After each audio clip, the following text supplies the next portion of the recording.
So, ganyan lang siya guys. Puputulin siya. Diyan sa ibaba. Ayan. Hala, ang dami nang naalis. Okay lang daw na ganito, na nakaangat siya or parang nasa ibabaw siya ng soil habang hinihintay na totally mamatay ang mga...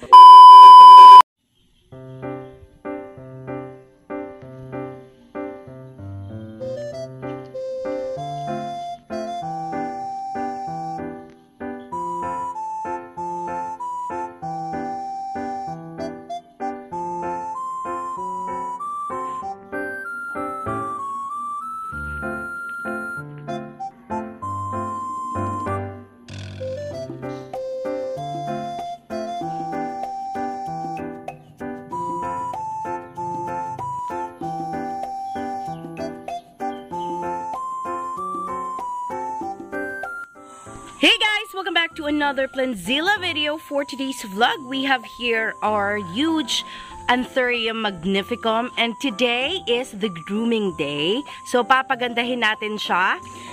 This is among the first few plants that we had last 2020, and we are so happy na napalaki namin siya ng ganito. So if gusto nyong malaman kung ano ba talaga yung usual na ginagawa namin para maging ganito siya kaganda and ganito kalaki yung mga dahon niya, then keep watching. But before that, please don't forget to subscribe, tap the notification bell para ma-notify kayo pag may bago kaming video. And if you are ready, let's begin!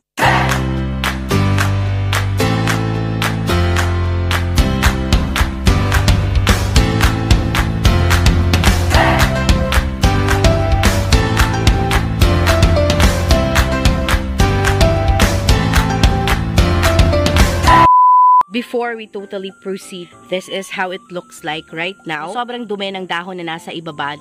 Kasi nga nakalagay po siya somewhere na hindi pa pinapatong dati. So every time na tumataas yung tubig kapag umuulan, ayan, natatalsikan siya ng dumi. Kaya medyo madumi itong mga dahon na nasa baba, guys. And a lot of them are really old leaves na.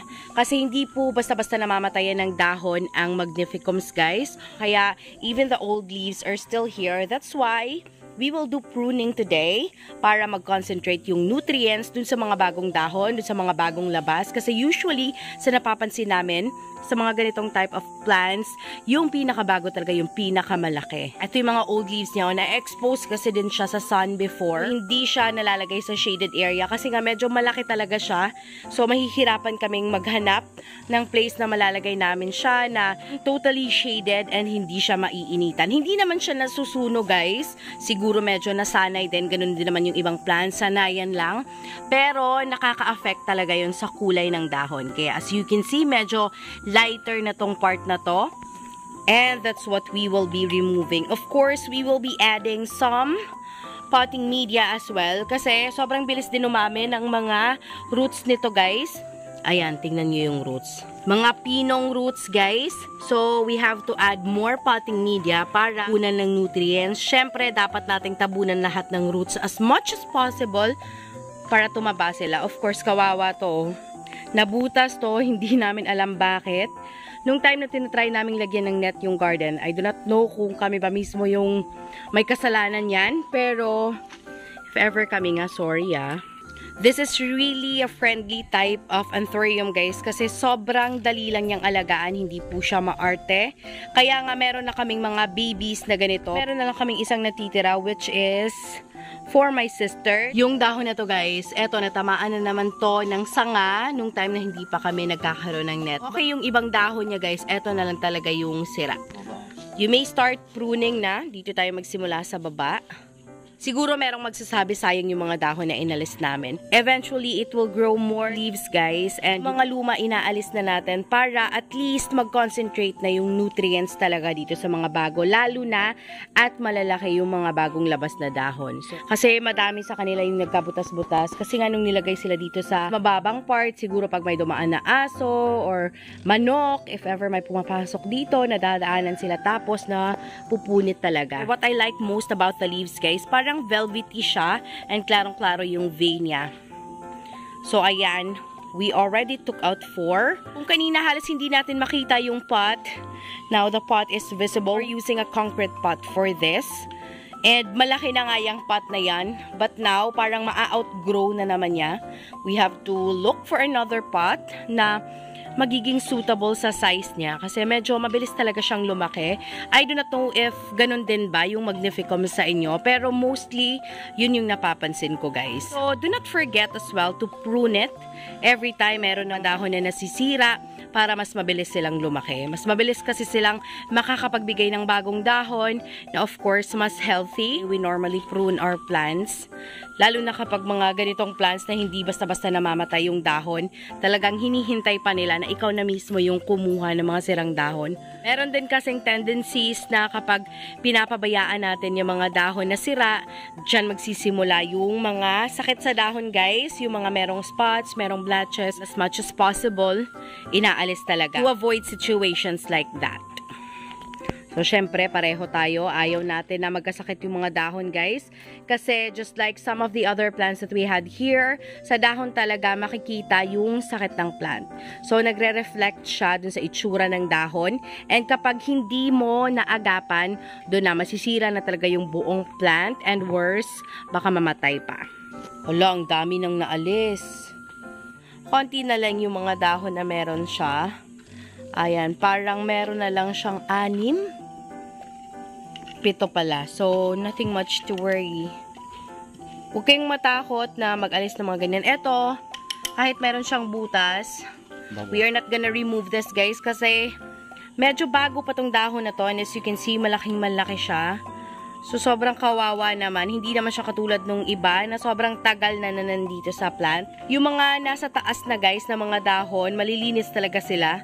Kasi nailipat na namin siya, na-transfer namin siya na lalagyan. So, hindi na siya abot ng tubig or if meron mang tatalsik na dumi, at least hindi na ganun kagrabe. Inaalis din namin yung mga fibers na ganyan. Katulad ng mga milyon na fiber. I do not know, kasi Anthurium siya, guys. I do not know if cataphyll ba din yung tawag sa kanya. Kasi yung sa Philodendron, cataphyll yung tawag. Pero, baka katulad lang din. Inaalis namin yung ganyan.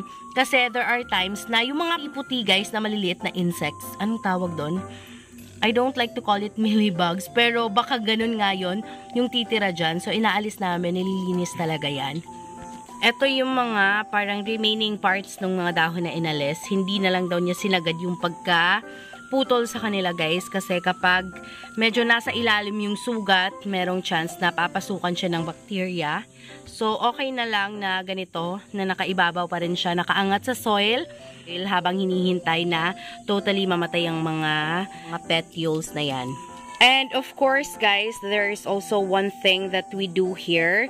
Etong pag-alis sa flower niya. Kasi nga, isa siya sa mga plants na foliage talaga yung attractive or yung dahon mismo. Habang hindi pa nagmamature sa kanya. Actually, yung bloom niya, guys, or yung flower, tumutubo sa gilid ng pinakabagong dahon. So, baka magkamali din kayo kasi gusto nyong alisin habang bata pa and yung maalis nyo yung bagong dahon na papalabas. You might as well wait for it to really grow up and look like a flower, but not really that mature, guys, kasi baka masaktan na din yung plant kapag malaki na. So, ganyan lang siya, guys. Puputulin siya dyan sa ibaba. Ayan. Naniniwala kasi kami dyan kasi tinry na namin, guys, hinayaan namin yung flower niya. And medyo naka-apekto talaga sa tubo ng mga dahon, guys. Yan din yung bilin nung may-ari na nagbigay sa amin. Of course, guys, that's from Auntie Ninen. So, bigay lang yan sa amin. And yan talaga yung bilin niya, nasubukan na niya. And nung tinry talaga namin, totoo and effective siya. Kapag inalis namin yung mga flower na ganyan, guys, lumalaki talaga yung dahon. Unlike kapag hinahayaan namin siya, it wouldn't be as big as what we expect. Pero kapag walang ganyan, talagang yung nutrients nagfo-focus lang dun sa mga dahon. That's really something that you should consider. Pero kung hindi kayo comfortable sa ganyan and you have your own beliefs as well, plant mo naman yan, go on with how you like it. So, itong mga blooms din na ganito, guys, pwede mo naman siyang pagkunan ng seeds kapag nag-mature na. Hindi na namin pinapamature, hindi na namin hinihintay na magka-seeds because you can also propagate it through root division, guys. And ayon sa mga nababasa namin sa Google, that creates the strongest Anthurium. So, yung root division, guys, yun talaga yung usually na ginagawa namin na pagpapropagate or yung pagkakat talaga sa kanya. Yung mga nodes sa ilalim, kinakat. Node ba yung tawag doon? Basta doon sa ilalim, kinakat namin siya. That's how we propagated it and hindi through seeds. So, pagkatapos nating alisin yung pinaka-flower niya, it's time to loosen the soil, guys. Hindi namin siya i-uproot, but we will just loosen the soil para sa aeration. Kasi dito sa Magnificum na to, guys, meron pa din kaming soil na ginamit. And nag-add pa din kami ng charcoal dyan before, but hindi nyo na makikita kasi nga, medyo matagal-tagal na din simula nung naripat namin siya. Ngayon, hindi naman namin siya kailangang iripat. Hindi pa niya na totally outgrow yung pot niya. Kasi makikita naman yan, umaangat talaga yung pinaka-stem niya, guys, kapag kailangan na namin siyang iripat. So, after we loosen the soil, para lang sa aeration, we will be adding some more potting media just to cover the roots na nasa top. Kasi madaming roots na hindi naka-cover, guys. So, mag-a-add lang tayo ng konti. And then, after that, we will be cleaning the leaves and that is it. Ganun lang, guys. Yan talaga yung usual na ginagawa namin when it comes to grooming dito sa Magnificum na to, guys. So, we don't usually do it often naman. Parang several months na din simula nung time na nagawa namin to. We really waited for the right time na kailangan na niya ng grooming. So, at least once a year, we do that. Kasi yung ibang dahon talaga, guys, umaabot even a year and hindi pa din nalalanta. So, ganun lang. At least once a year, i-groom nyo naman yung mga Magnificum nyo, lalo na if they are so big na, para mapanatili yung ganda niya. Nililinis din yung dahon, guys, para ma-remove yung dust, yung dirt na nag-build up, para makakagawa sila ng food na maayos. Of course, they are making their food through photosynthesis and gamit nila is yung dahon talaga. So, we had to remove the dust and yung dirt para makagawa ng maayos na food yung plant, and that's also a secret kapag gusto nyong mataba and malalaki yung dahon ng plants nyo. And that's it. Just pruning, taking out the old leaves, yung mga damaged ones. Tapos, inaalis namin yung flower niya. After that, nag-a-add lang ng potting media and then clean the leaves. So guys, that is pretty much it for our video today. I'll get to see you when I get right into the montage.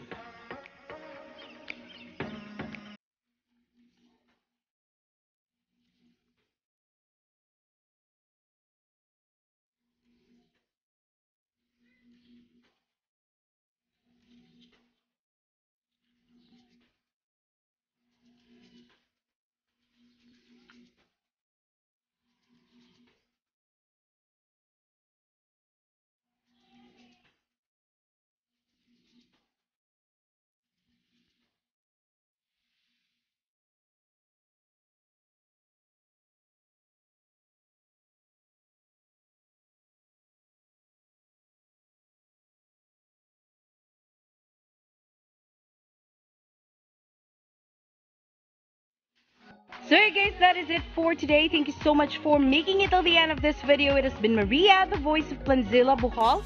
If you haven't subscribed, please click the subscribe button. Pakitap nyo na din po yung bell icon para ma-notify kayo pag may bago kaming video. Thank you so much for watching. Bye!